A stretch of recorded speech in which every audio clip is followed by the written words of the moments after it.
হিন্দু মুসলমান সব আলাদা করে দাও, বিচ্ছিন্ন করে দাও, ভারতটাকে আবার দুটুকরো করে দাও। কারণ এরা ভারতের স্বাধীনতা সংগ্রামে এদের কোনো ভূমিকা ছিল না। এদের নেতা সাভারকার ইংরেজের কাছে মুচলেখা দিয়েছিল যে জীবনে ইংরেজের বিরুদ্ধে কথা বলবো না।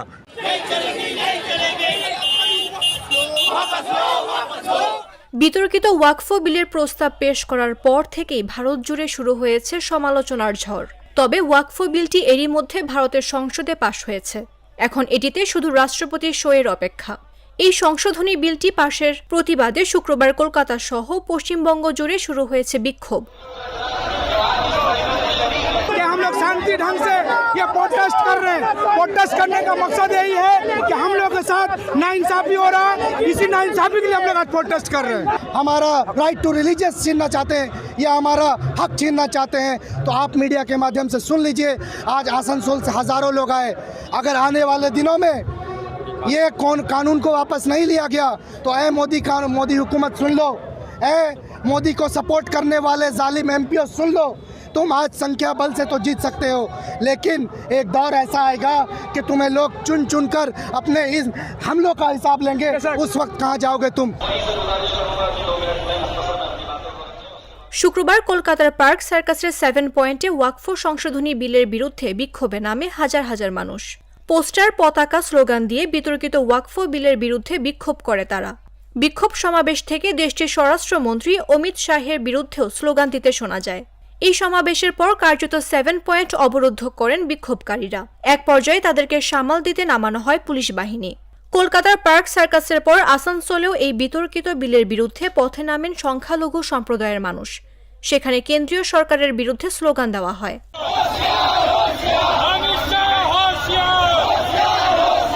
এই মাটি আমাদের সবাইকে শিখিয়েছে নিজের ধর্ম পালন করো, অন্য ধর্মকে সম্মান করো। তাই যখন ভারতের সংবিধান বিরোধী ওয়াকফ বিল ক্ষমতার জোরে, সংখ্যার জোরে ভারতীয় জনতা পার্টি পাশ করাতে চাইছে, তখন মমতা ব্যানার্জির নেতৃত্বে আমরা যারা বাংলা থেকে নির্বাচিত সাংসদ, আমরা সেই সংবিধান বিরোধী বিলের গতকাল গভীর রাত অবধি বিরোধিতা করে এসছে। ওরা সংখ্যার জোরে এটা পাশ করিয়ে নিয়ে যেতে পারে, কিন্তু চিরদিন কাহারও সমান নাই যায়। এই সংখ্যা সারা জীবন ওদের কাছে থাকবে না। আর আমরা যেরকম নিজের ধর্ম পালন করি, দেখুন ওটা করেই আজকে সকালবেলা বড় মার কাছে চলে এসেছি। কারণ আমি হিন্দু ছেলে, আমি বড় মায়ের দরবারে, মায়ের কাছে, মা কালীর কাছে চলে এসেছি।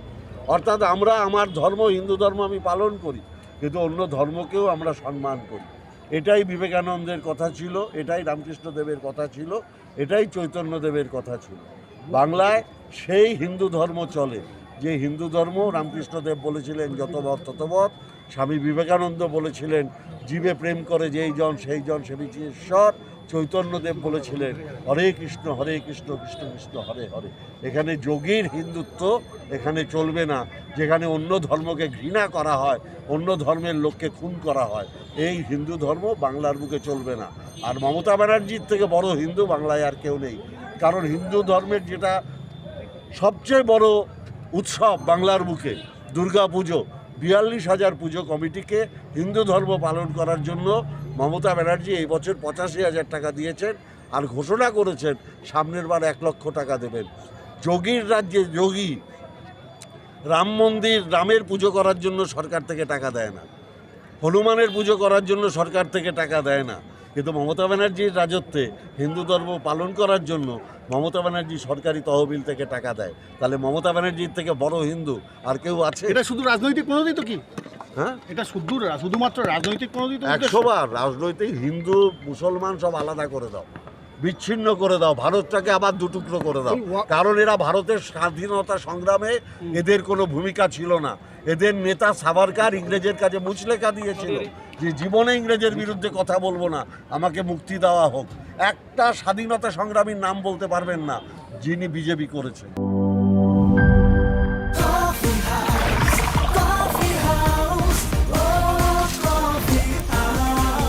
কফি হাউস, প্রতি চুমুকে আড্ডা জমে।